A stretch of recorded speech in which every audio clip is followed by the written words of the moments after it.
Oh, hey. I've invited Denae in for a surprise video. I'm going to be introducing her to a photo duel. You coming? Hey, nice pajamas. Have a seat. We're recording. Okay.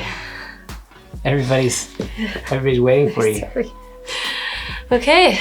So the photo duel is different this time, not only because Denae is in her PJs, but because it's late that we're starting this. You're probably wondering why we're starting this so late at night. Yeah. And it's because Denae's actually in between trips. You were on a trip into California, and then you'll be going Northern Utah. Yeah, to visit a sister who's just had a baby. Yeah, at the end of the week. So that gives us 1 week for an extended photo duel. We've never done anything like this before. Yeah. Part of the reason is because it's hard to get B-roll when you do an extended one. Yeah. And it's kind of on our own.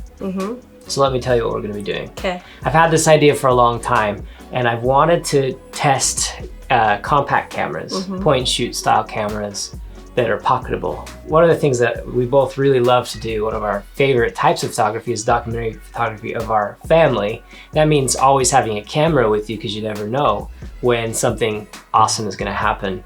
Of course, you know, mobile phones work fine and great for that, but I prefer to have something I can bring to my eye, something I can control all of the settings with, right? And I know you do too. So I had this idea that we'd experiment with 4 of the best compact cameras out there. Cool. So I have in this box, this Pelican case, 4 compact cameras that I'm gonna be testing because I'm gonna be doing a big comparison on them. Okay. Which one I think is the best one to have with you at all times for documentary style photography. Okay. Not necessarily travel, although travel has something to do with it. Not necessarily street photography. It's specifically for the people like us who want to document everything that's happening in their family, pets, kids, their lives. Always want a camera with them, but who don't like using their mobile phones for photography. Okay. So with that in mind, I'm gonna introduce these 4 cameras to you. Okay. And you can decide which one you want to live with for the next week. Oh, gee. And then at the end of the week, we'll reveal But I can't our best use shots. it for a day and then change my mind. I guess you can. Okay. Yeah, sure. I guess you can shoot with whatever one you want. Okay. But it'll probably be better if you learned one and stuck to it, because they're all a little different, right? Okay. So real fast, I'm not gonna go way deep, just give you a quick summary. The first is the lauded and praised by street photographers, Ricoh GR III. And these are better than my phone.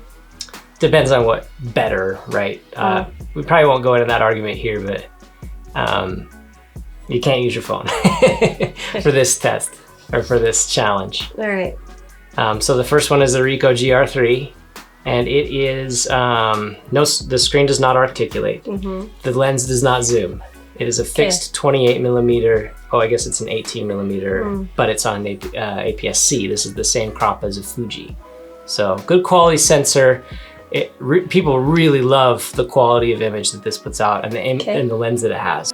So that's that. Prime lens, street photographer camera, but it's the smallest. Super pocketable. A lot of people really love that device. Yeah.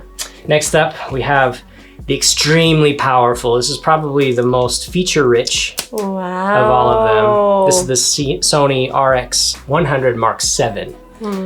So this has a crazy long zoom range of, I think it's, let's see, goes to 200 millimeters, starts at 24 millimeters, and that's, I think, full frame equivalent. So crazy long zoom range, but not the fastest lens. This is actually the slowest lens of all of them. It starts at a 2.8 at the wide end, and then when you're zoomed all the way in, it's got a 4.5 aperture. Okay. It's also only got a 1-inch sensor. So the sensor is not as big as this one. This is the biggest sensor of all of them that I've got. Okay? Okay. All right. The next one is similar to that one, actually. It's Canon's answer to it, and it's not quite as robust feeling. It's a little bit larger, and it has it does have an excellent lens. This is a 1.8 to 2.8 aperture lens, and the zoom range on this guy is, I think it's similar. I don't know right off. It's an 8.8 to 44 millimeters, so you times that by 3 because it's a 1-inch sensor. So whatever that is. It also has a little viewfinder too, but this one's not as nice because you have to pull that out. So little viewfinder. Okay. Canon G5X. Did I say that? It's the G5X. Okay. And finally, this one is the biggest of all the cameras. Sensor's a little larger than these two 1-inchers, but not as big as the Ricoh GR III. Okay. It's a Micro Four Thirds sensor. Okay. This lens is, I've heard, great. It's a 1.7, so it's the fastest aperture at the wide end. And it's a zoom range of, I forget, I'm gonna have to look. It's a zoom range of 24 millimeters to 75 millimeters. So not quite the range that the other two zooms have. And it stops down to a 2.8. So it's pretty fast for 1.7 to 2.8 aperture. It's pretty good. It feels more like a Fuji than the others because it has a manual aperture, or an aperture ring. It has a shutter dial. None of the others have that. Doesn't have an ISO dial, but it's big. It's chunkier than the others. I'm okay with chunky. So this is the one you want.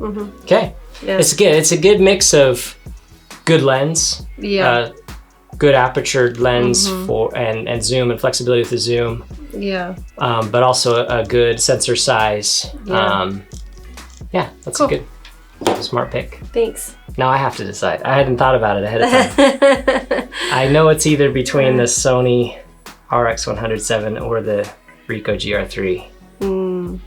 I think that... You wouldn't have picked this. I honestly didn't think about it. Didn't? I'm going to compare them all anyway. Yeah, yeah. So I'm trying to shoot with all of them as much as I can because I have them for 2.5 weeks. Yeah. So that just this was like my second choice, I think. The Canon. Yeah. It looks beautiful. Like out of camera, when I'm looking at the photos, the Canon looks the best, but I think it's just the combination of the LCD and those warm Canon colors on our children's faces. Yeah. That has that glow. But I think the people out there will be most excited for me to have this one. Okay. The Ricoh GR III. So I feel obligated to our subscribers to shoot with this. Okay, sounds good. Okay, so not a lot of B-roll. It'll probably be kind of slideshow style. We'll show you guys the photos. Like all our photo tools, you decide which number you like the most. At the end, we'll show you the winner of last one. What am I forgetting? I don't think you're forgetting anything. Okay. Yeah, let's go. All right. Let's do this. It'll be fun. Let's go to bed and then we'll do this. Yeah. I'm excited.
This has been a fun project so far. Halfway through the week now.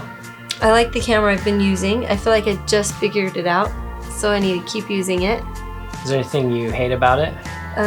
The zooming in and out is confusing. Why? I don't know.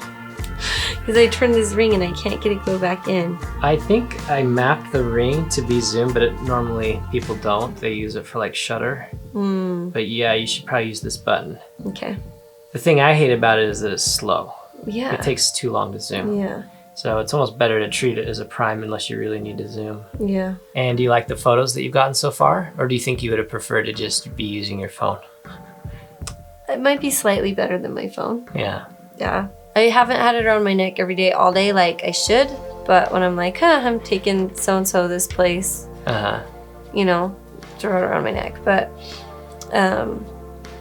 yeah, I've probably taken a couple more photos than I normally would. But probably not that many. It's probably just replaced my phone, honestly. Yeah. So for me, I've taken a lot more because I've been able to pocket this, but you don't put it in your pocket, and it's a little too big to do that anyway. Yeah, I just use a strap. But for me, I've been able to have this in my pocket all the time. Nice. But I have to say, I'm kind of tired of it. Really? Well, for just one reason. It's a beautiful camera, a beautiful lens, takes great shots. I hate not having a viewfinder. Oh. I know it does come with one, like it'll come with an external viewfinder. It's kind of a pain to use.